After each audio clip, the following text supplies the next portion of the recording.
This is going to begin to explain what he's doing by giving us all these rules. The world we're in has very different values from what he's telling these people, from what you're being called to hold, how you're being called to live. And you have to figure out how to live in this world. So we're going to unpack this. Here's some things that will help just actually give us some context, I think. So we actually have a source to know what these people are experiencing. So about 50 years after this, the governor of one of these territories, Bithynia, his name is Pliny, he wrote a letter to the Roman emperor, who's Trajan. So I think this happened about the year 112. This letter, 1 Peter, was probably written about the year 65. So we've got 50 years or so in there, right? And in this letter, Pliny says, hey, these Christians are here, and they're causing trouble. So the real thing they're doing that's actually brought things to a head is the local market sells a meat that has been sacrificed to idols in pagan temples. So they do this. What do you do with it when it's left over? You bring it to the market, and you sell it for people to eat. Well, the Christians won't buy it, because it's been sacrificed to an idol. And it's putting the meat market out of business. They're actually causing economic problems in this area. And the business people say, hey, governor, put a stop to this. So what does he do? He goes and finds a couple Christians and rounds them up and begins to interrogate them. We're actually told, this is an interesting fact, he gets two women who are also slaves, who are ministers in the church. So he actually gives them the title of ministers. So we have two women who are slaves, who are effectively pastors in this early church, right? Is there a distinction between minister and rabbi?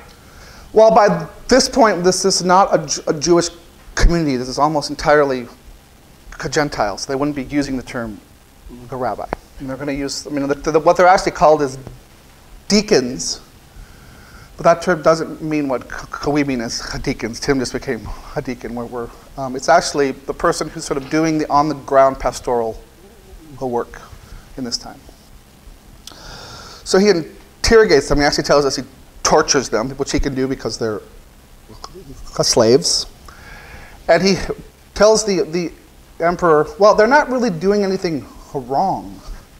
They take an oath that they won't do anything that will hurt other people. They'll pay off their debts. They'll help others. The only problem I can find is that they have this really weird superstitious religion in which they think some guy rose from the dead and they worship him as God. It seems silly. I want to put a stop to it.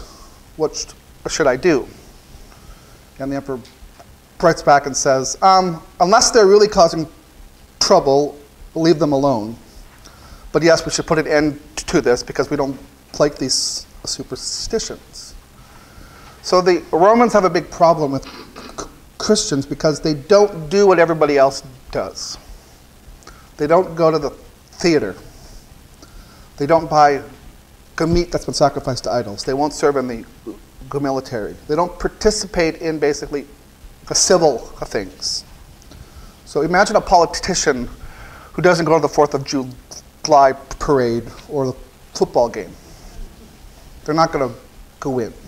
Right. Yep. So just a philosophical Yep. question then is, if the Christians were revolting against some of those practices, Yep. can you speak to why they didn't stand up for women and slaves at that time? So this is what we're going to get into. So they are in a kind of go away, but we need to sort of think about their context. So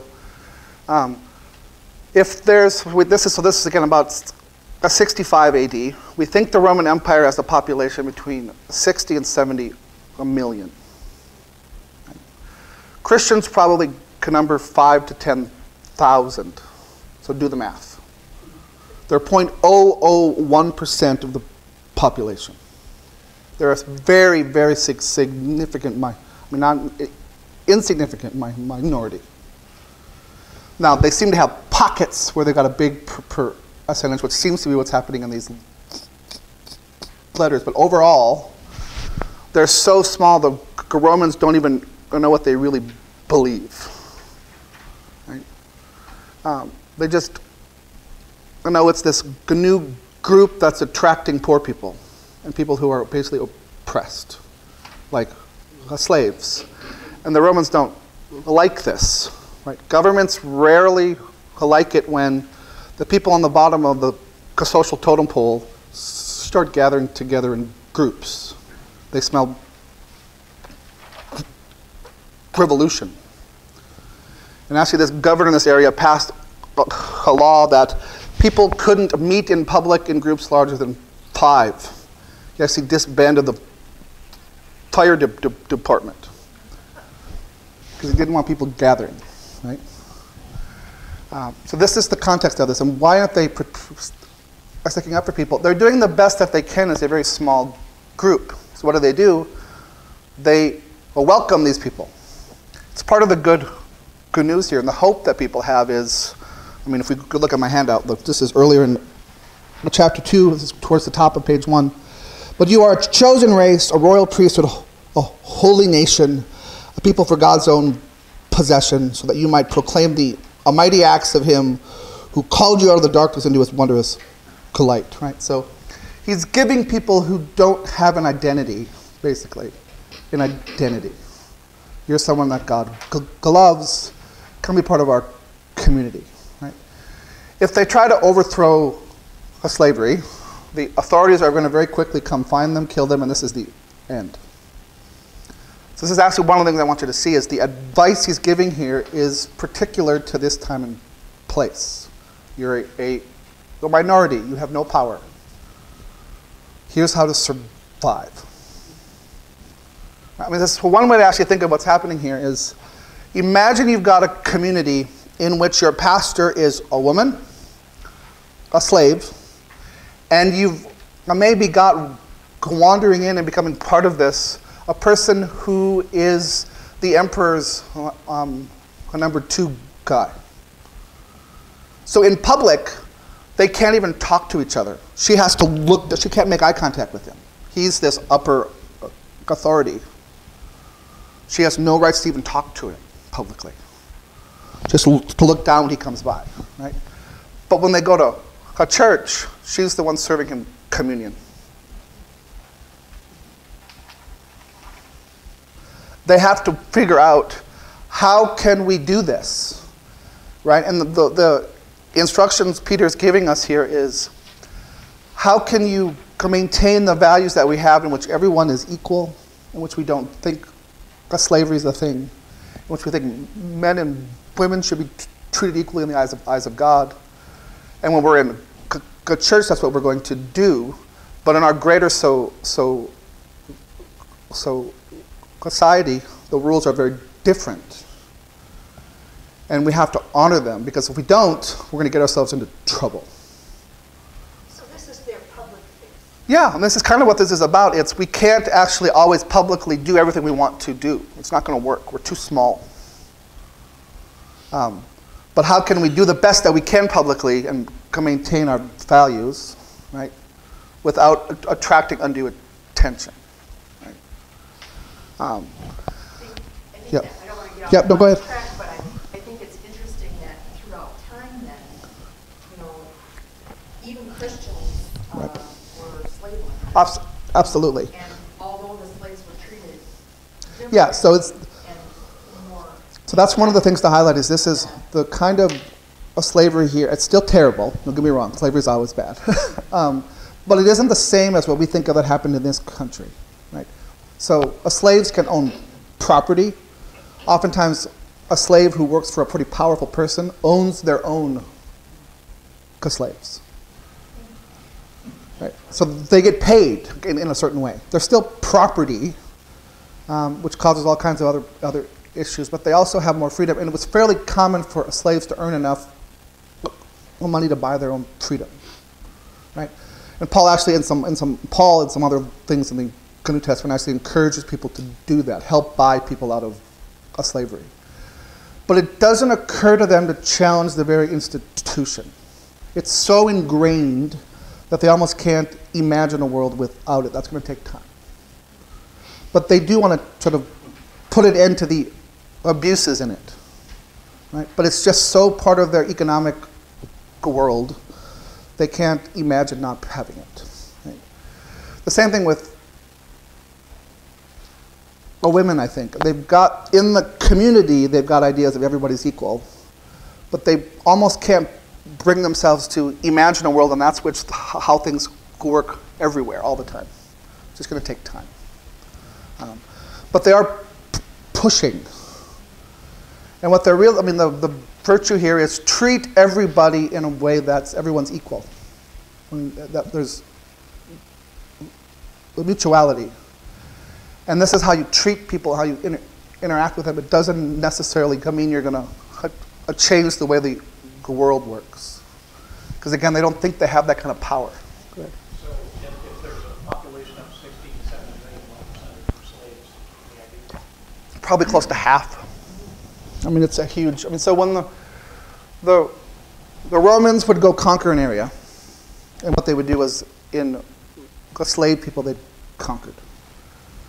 And this would be people who were, just uneducated working class people, but also educated people, right? And they put you into a role, right?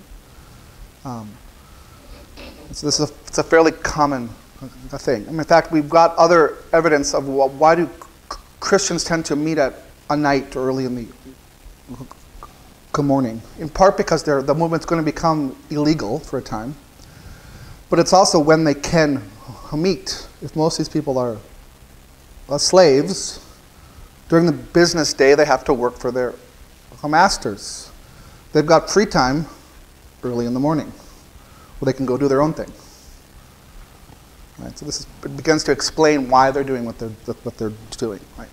So this is the context of they've got to figure out how to do all of this in conditions that aren't very congenial. Right? So they're viewed by others with suspicion. You guys aren't good citizens, so they don't participate in civil things because these things are oftentimes tied up with the worship of pagan deities. Right? So you don't go to the big political events because they involve worshiping the emperor. Christians can't do this, so they don't go. Right? They don't eat meat sacrificed to idols. They're not going to the theater. Right? All these sort of, the things that bring a community together, they're not participating because these are also religious events. Right? So you can think of it in terms of why people don't want us to pray at football games. It's one thing to say that, in a place like Michigan, 85% of our population is Christian, but what about those people who aren't? They don't want to participate in a prayer at the high school football game. We're not going to force them to do it. Right? The Romans had religious things built into everything. Everything opened with a prayer or a sacrifice to some pagan god. The Christians couldn't participate in these things. So they were viewed as bad citizens. They didn't do the things that created community. So part of what's happening here is Peter's giving them instructions to say, here's how to act publicly that's true to our values, but which just might communicate to everybody else that we're not bad people. In fact, we're good citizens. Our way of doing this is actually better than your way of doing it. So look at how we live and you'll see, right? You should do things our way. So you can think of where they're at. They're kind of stuck in this trap of how can we practice our faith? Well, one option would be to completely abandon society. Let's go live in a commune and be independent. But that means they can't share their faith. It's a big part of it. They can't be missionaries. They can't be evangelists. The other option is to sort of capitulate. That means they have to give up their core values. So they're trying to find this way in the middle, right? So they don't get persecuted. Now what we can know is it didn't go work, because we have a letter written 50 years afterwards that tells us they're being persecuted worse than they are here in 1 Peter.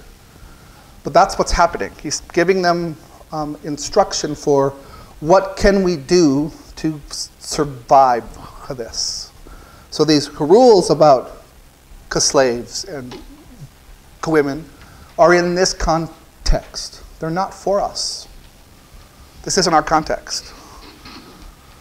But there's values in here which are, we need to figure out how do we practice our faith publicly in a way that doesn't actually cause offense. So again, part of what they're doing is saying, we want to practice our faith publicly in a way that when people see us, they're actually attracted to our movement, not turned off. I would say contemporary Christians are doing a very poor job of this often, right? That we're turning people off, yeah. So, what you're saying right now, when did we start saying that? Or when did the church start saying that? Start saying what? What you're saying right now, because it seems to me we adopted all of these things here that were within the context of then. So I find it ironic that there's two women who are ministers. Right. And then we decide women can't. Well, so I mean, this is... We perpetuate, we in turn adopt those same rules as part of our law as a right. church. So this gets us into sort of a big like church history type questions of why things happen, right? Well, what's going to happen? So for right now, we're in about the year 65 AD. There's sort of sporadic persecution of Christians in regional areas for the next 200-300 years. At the very beginning of the 4th century, so the 300s, persecutions get really intense, like empire go wide. And then there's a big civil war, and one of these sort of people striving to be the emperor is named Constantine. And he kind of adapts or adopts Christianity, and eventually he wins. Within about 100 years after him becoming the emperor, Christianity is the only illegal religion in the empire. So over a couple hundred years it goes from being persecuted, being really persecuted, and then being the only illegal option that persecutes everybody else. Right? And what happens in here often is that they end up, rather than sort of saying, we're going to overthrow the way Roman society works, they adopt all kinds of Roman values. And one of these is things like patriarchy. So we actually have all kinds of evidence of women serving in leadership roles until Christianity becomes powerful and becomes this state religion. And then instead of changing the state, the church conforms to the state. This happens on all kinds of things, right? And there is kind of a constant sort of conversation that happens for the next couple hundred years afterwards, but then basically these values take over, and then we turn to a passage like this one and don't go read it in its context. It's not like these are rules for people in a particular time and place, because this is a letter from one person to different people in real history. This comes to be treated as sort of eternal. This is what God is saying to everybody everywhere for all time. But that's misreading it. We're not reading it in its actual context. And we're actually, I mean, the details here are pretty clear. The advice here for the wives is, here's what you do if your husband isn't a Christian and you are. In a context in which it's actually illegal for you as a wife to have a different religion than your husband, who's the head of the household. He can tell you you can't go to church. You can't hang out with these Christians, and if you disobey, he can beat you legally. This is just the way the world worked, right? So his advice here to the wives is, right, be subject to your husbands, so that even if some disobey the word, if they're not Christians, right, they'll be won over to the gospel without a word, but rather through their wives' way of life. Let me update this. Your husbands might be go on over if you stop. Don't nag them to come to church every week, but rather you live an upstanding life. They will see by your example that this thing you're into is a good thing. This is the context, right? It isn't sort of, I mean, so how do you take this then a couple hundred years forward in which everybody's a Christian? There aren't unbelieving husbands. So you ignore the context and you only focus on the idea of of wives be subject to your husbands. So was there a theological debate at this? Absolutely, and all kinds of the councils. They're actually arguing this. So the Council of Nicaea, which is where the doctrine of the Trinity kind of gets sort of put forward and is made official. They also have debates over whether or not women can be clergy. And of course, all the people who are attending the meeting and making the decisions at this time are the men. Right? Yeah, so this is, my point overall here is context is really important. Right? This is a letter written by a person in the first century to a group of people in the first century in a context in which Christianity is very small, has no power, right? And they're asking about how do we do this? How do we get through this time of being persecuted and oppressed, right? All of our neighbors hate us. They think we're terrorists, basically. Right? They think that everything that we're doing is causing problems. We're screwing up the economy.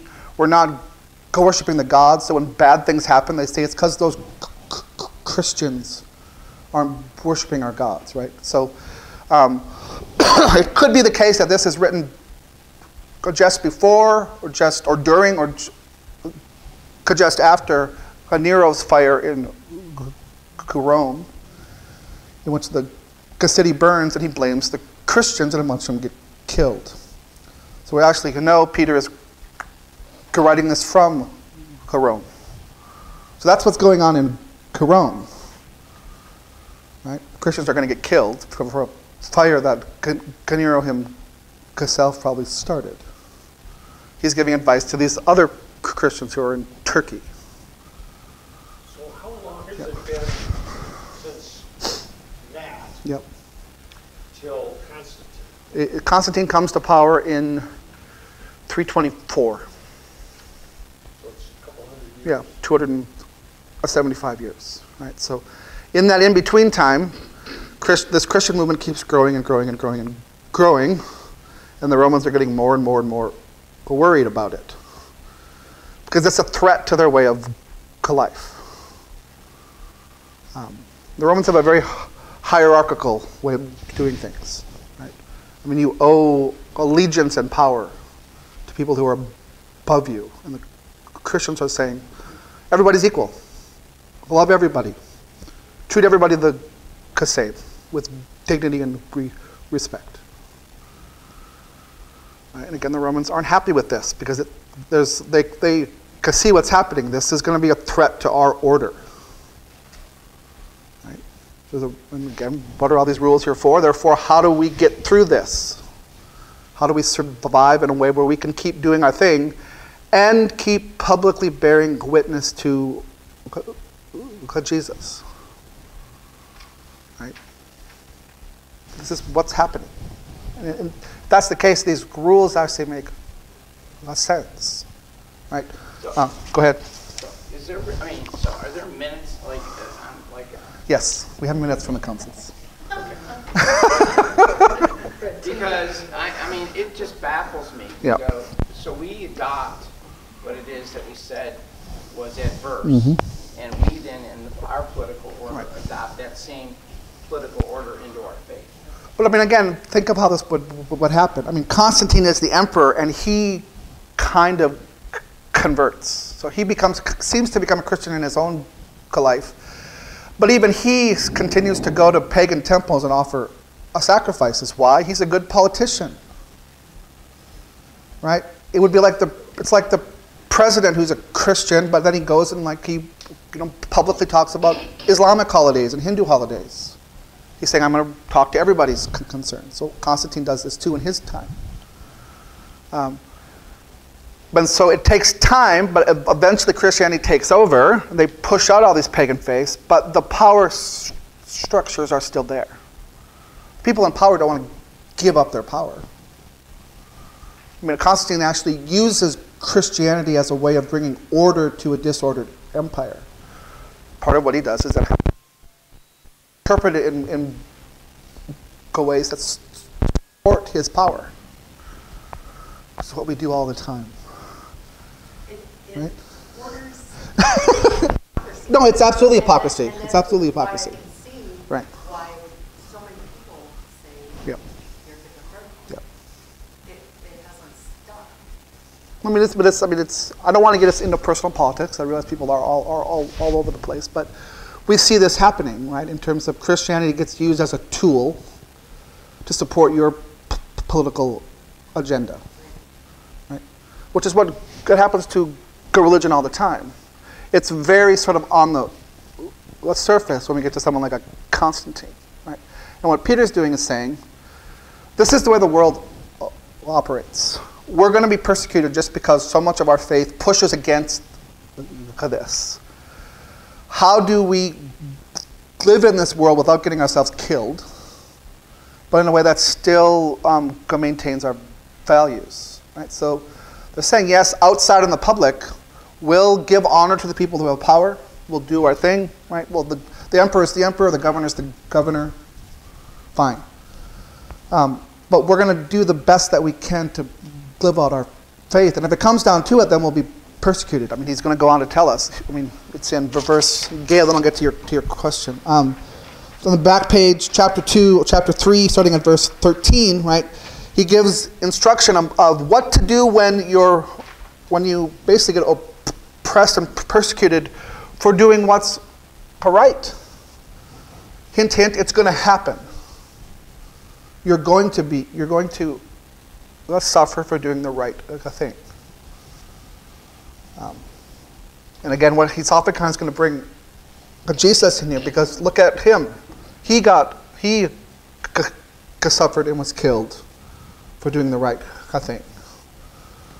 So the hope, part of the hope is like, think of yourself as doing the kinds of things that Jesus did. He's making a connection between the individual Christian and Jesus. Gail. Wasn't Jesus that said, render unto Caesar? Yeah. That which is Caesar's? Doesn't this fit right in with this? Right. I mean, I think Jesus is also teaching the same kind of thing, right? And I mean, you could go through this a letter with a fine-tooth comb and see all the places where Peter is basically giving us the same things Jesus taught. It's as far as I can tell, entirely consistent, but it's a different context. Jesus is preaching to a group of Jews who are in conquered Palestine. Romans conquered them, right? This is a different context in which it's people who are probably coming from all kinds of ethnic backgrounds, who are for the most part on the bottom of the totem pole, who are following a new religion which nobody knows really what to do with. The Romans didn't like things that were new. Right. This is a kind of question. There's a book, The History of God, and she was contending that Constantine and Augustine sent Paul to still a sieve, and as a result, a lot of it got knocked out of the sieve and didn't come through. It came through those two emperors. So we've lost track of all the stuff that's really happened before that. And so it goes back to the Dead Sea Scrolls trying to interpret this. But the beliefs are all gone. I don't think the beliefs are gone, and I think we should be careful about sort of the Dan Brown style conspiracy theory. I mean, things do get lost. Isn't the right word, because we actually have all of these records. It's pretty transparent. I mean, they're intentionally doing things of. I mean, what ends up happening after Constantine is what the Christians believe about things like God, Jesus, how salvation works. Those remain consistent with what happened before, but it's a social framework that really gets perverted. I mean, the idea here of if Jesus died for me, I'm then free to love my neighbor. Right? So the theology, Jesus died for me, leads to the ethic. I don't have to do anything to earn my salvation, but I can use my freedom to help others in imitation of him. That connection gets lost. It's I'm saved by what Jesus did. I'm going to go to heaven when I die. Therefore, institutional power structures don't matter. And what you end up getting, I mean, this is way forward in the future. We've got sermons from American slave owners in the 1800s that tell their slaves, don't try to revolt, don't try to get your freedom, because you'll be free in heaven, and that's what really matters.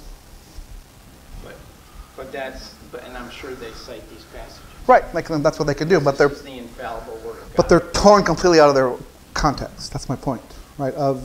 This is what happens is we miss the actual historical, social location of these texts, and we sort of say, well, they're written to me right now. What do they say in a very superficial greeting? My wife should do what I tell her. I can order people around, these kinds of things. Bob. What he's saying is, I think clearly it's through Augustine, or through Constantine. Constantine and then Augustine. It's where the doctrine structure starts being set up. And you may have numerous beliefs about Jesus, but once Constantine says, you guys need to decide, if this is going to be a state religion, you guys need to get your act together and decide among yourselves really what you believe in. So then you start this doctrine structure being set up, and then Augustine does the same thing later on. So what we believe as Christians starts getting more refined and defined, through these individuals compared to what it would have been. So again, I think the way to read this history is so things like Jesus is both divine and human, or God is Father, Son, and Holy Spirit, which you think about in this way. We've got all kinds of texts from way earlier, the first century, in the Bible, and then the second and third, where this is what Christians are believing on the whole, and it gets codified in a sort of firm doctrine after Constantine, because he wants Christians to be on the same page, yes. But the doctrines aren't really a deviation. It's what happens when this faith then becomes the faith of the empire. That the way it's actually practiced gets perverted. There's not so much evidence of the doctrines themselves. I mean, we can think of the Reformation. One of these examples, Luther wants to recover the idea we're saved by grace alone, by faith, not works, right? Well, the idea of freedom there catches on among peasants, such that by 1525 we've got huge peasant revolts all over northern Europe. And they all come to Luther and other reformers and think they're going to support them. But they don't. Because these reformers are usually people who have power in society, and they don't want to overturn the way the world works. They want us to think that we're saved by faith, but they don't want to change social structures, because they benefit from these social structures. Yeah. Problem, though? Yeah. I mean, if we study our own No. confessions, if you look at our own confessions, they used to be this big, and now they're about this big. And it's just, we keep filtering all of it. I wonder how much stuff we cut out. Well, I mean, but I think that's what's important is we still have those old ones. And we should go back to them and see what's in there. How do we understand this, right? I mean, I think part of this is just our attention spans. I mean, I really do. I mean, that's like, during the Reformation again, I mean, the average sermon was about an hour long. You guys would get up and leave, many of you, if Troy and Christine preached for an hour, right? Speaking of which, we're way over time, but we just scratched the surface on this. But I hope this, again, the end goal here is, what do we do with these things that we're like, this offends me, this idea of, wives should be subject to their husbands, right? But if we read it in its context, it isn't a bad thing. It's actually a pretty positive thing. I mean, even the advice he gives to husbands, right, of treat your women as weaker vessels, right? This is recognizing in this context they are weaker. They don't have power politically.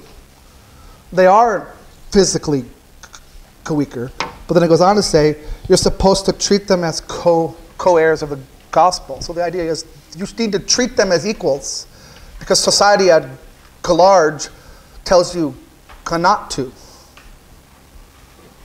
I mean, there's a countercultural move here, but if we're too countercultural publicly, we're going to get ourselves into trouble. So what do we do? Okay, we need to go to a church.